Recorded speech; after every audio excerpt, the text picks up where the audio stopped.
Hi, this is Priyanka Chopra and you're watching Channel Y. The biggest South Asian media group, Y Media. Y Media Group, established in 2001, is a media company with a 360-degree approach in reaching our audience over 5 platforms: television, radio, newspaper, online news portal, and mobile app. Hi, I'm Amitabh Bachchan, and you're listening to South Asian Pulse. Hi, this is Amir Khan, and you're listening to South Asian Pulse. अब हर दिन सुने GTA का #1 radio station FM 91.9. All English, 24/7 television network.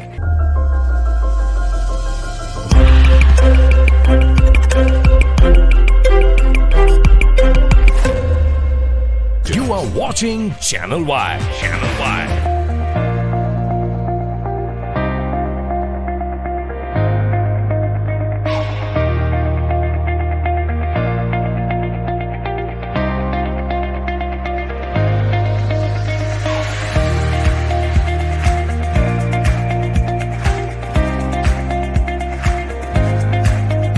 Prime Minister, welcome. It's a pleasure to be here. It's a pleasure to be back.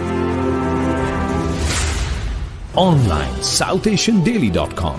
The biggest South Asian media group, Y Media.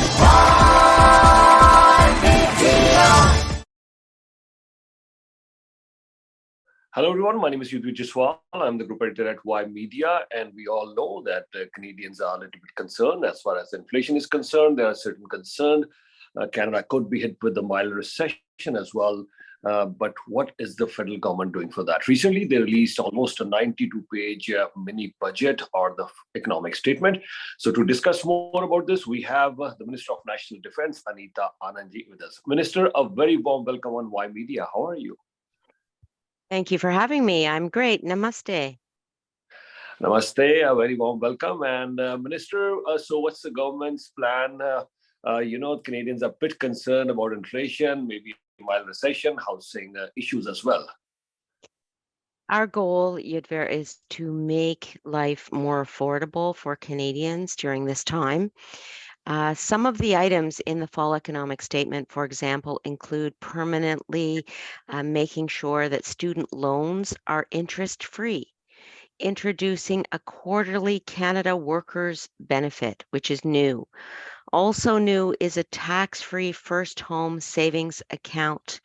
And we are also lowering credit card transaction fees, which will be so important for small businesses across the country. These are times where we need to come together, and these measures aim to put in place supports for Canadians now as these economic times, as you mentioned, warrant.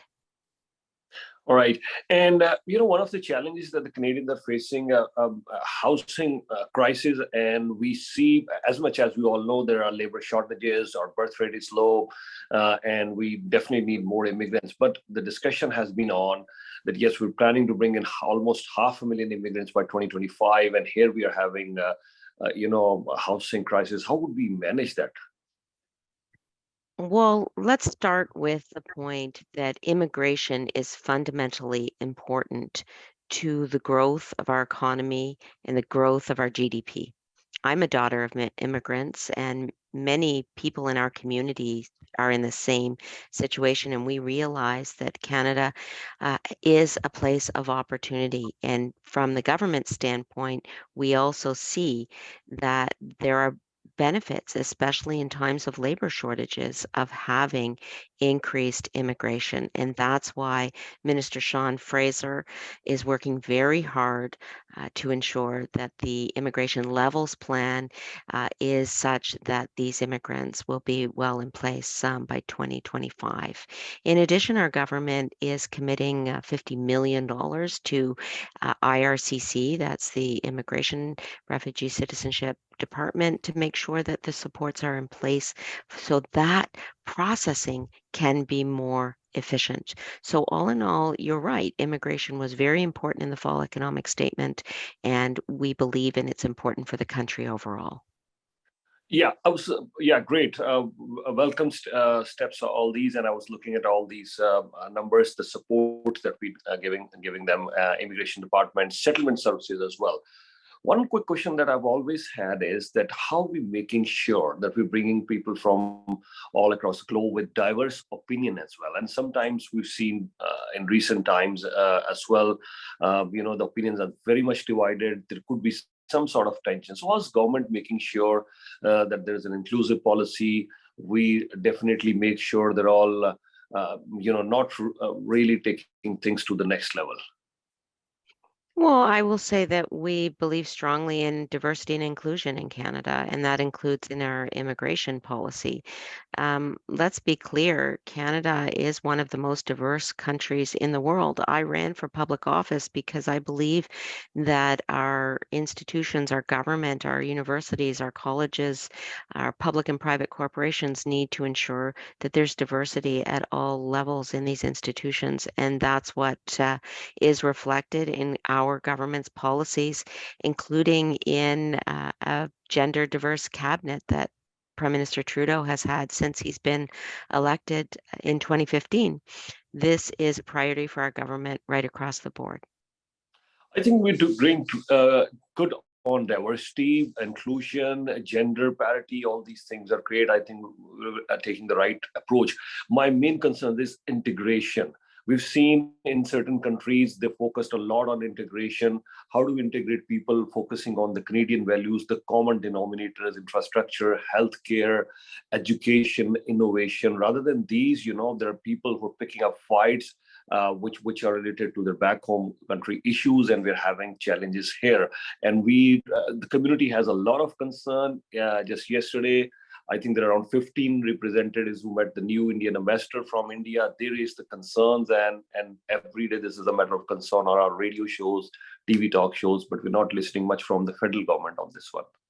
Well, we need to continue to support Canadians right across the board in terms of economic times like now, like we see now, and making life more affordable. That was job number one in our fall economic statement. And in terms of the diaspora and diasporas, it is important to make sure that all voices are heard, and at the same time, building bridges with each other in this country. I also met the new Indian High Commissioner to Canada over the weekend, and he will be a welcome addition to this country in terms of speaking with all members of the South Asian community, as I try to do myself.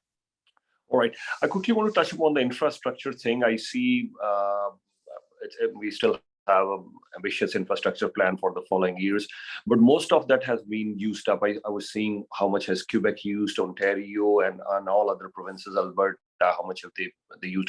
But I still see a lot of infrastructure deficits right across different municipalities in Canada. So how does our federal government aim to support infrastructure? Our government has been very strong in terms of infrastructure funding with the provinces since 2015. Of course, we have the Infrastructure Bank, which works very diligently on these projects also, and will continue to do so. The Minister LeBlanc, our Minister of Infrastructure and Intergovernmental Affairs, I know, is working with the provinces on ensuring strong and secure infrastructure bridges between our governments. All right. Last two questions, and both are on healthcare. The number one item as far as the federal budget is concerned, provincial budget is concerned, is healthcare. But reports after reports, almost on daily basis, we cover in the media, we're saying healthcare in crisis. Now, that's a word, I'm using this word crisis because many healthcare professionals are using this word. When we talk to the provincial health minister, they're saying it's all because we're not getting enough budget from the federal counterparts. So you talk to them. Well, federal support across the board, whether it is in terms of our economy or our healthcare system, is fundamentally important to our government, and our care system, of course, is facing significant challenges. Our government remains ready to work with the provinces to discuss health priorities with them, including reducing backlogs, improving access to family doctors, improving mental health supports, and improving the ability for substance use individuals to have the supports they need as well. We are looking to make more effective use of health data and digital health.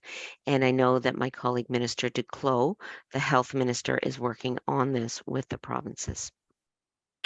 Yeah, the last question is, last time the entire globe was hit with COVID, most of the countries weren't really prepared for this one, including Canada, but we came out okay. Of course, we had many issues. And I must compliment you in particular here. You were great on your file of procurement. You brought in the vaccines on time, the delivery was fine, and the take-up was good. We were okay on that part, and you did a very good job. But now I'm asking the federal government, are we prepared just in case we have anything like that? Are there plans in place? We don't want to be taken, napping on the wheel once again. It's a very, very good question, and one that I think about a lot as well. That is to make sure that we have a made in Canada solution for the production of key supplies such as vaccines. And we recognize that this was a need even during the COVID-19 pandemic and began negotiations with Moderna for a facility to be built here in Canada. And in fact, the Prime Minister visited this site. We are building made in Canada capacity for vaccine production by partnering with Moderna, and we expect that site to be completed in 2024. The facility is expected to produce 100 million doses of mRNA vaccines per year. So in answer to your question, yes, the federal government is on top of it. All right. Minister Anand, thank you so much for your time. Anything else you quickly want to add before I let you go? I just wanted to recognize Hindu Heritage Month, as well as Diwali, as well as Guru Nanak Ji's birthday. It's a very important time of year for all members of the South Asian community, and I wish you all well, and I look forward to seeing you soon, very soon, and namaste. Thank you for having me on, Yudhvir. Yeah, thank you so much, Minister. Without blurring the lines, it's always a pleasure listening to you, talking to you. I know your plate is always full. The Prime Minister really relies on you for so many things that you're doing. So carry on with that. Thank you so much, and looking forward to see you in person as well. You too. We'll talk soon. Thanks. We'll talk. Thanks. Take care. Bye. Hi, this is Priyanka Chopra, and you're watching Channel Y. The biggest South Asian media group, Y Media. Y Media Group, established in 2001, is a media company with a 360-degree approach in reaching our audience over 5 platforms: television, radio, newspaper, online news portal, and mobile app. Hi, I'm Amitabh Bachchan, and you're listening to South Asian Pulse. Hi, this is Amir Khan, and you're listening to South Asian Pulse. अब हर दिन सुने GTA का number 1 radio station FM 91.9, All English 24/7 television network.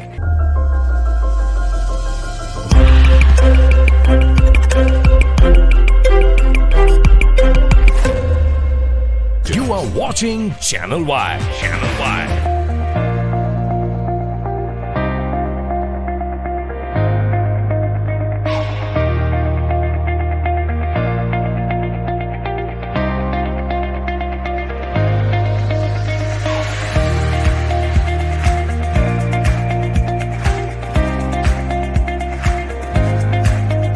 Prime Minister, welcome. It's a pleasure to be here. It's a pleasure to be back. Online, SouthAsianDaily.com. The biggest South Asian media group, Y Media.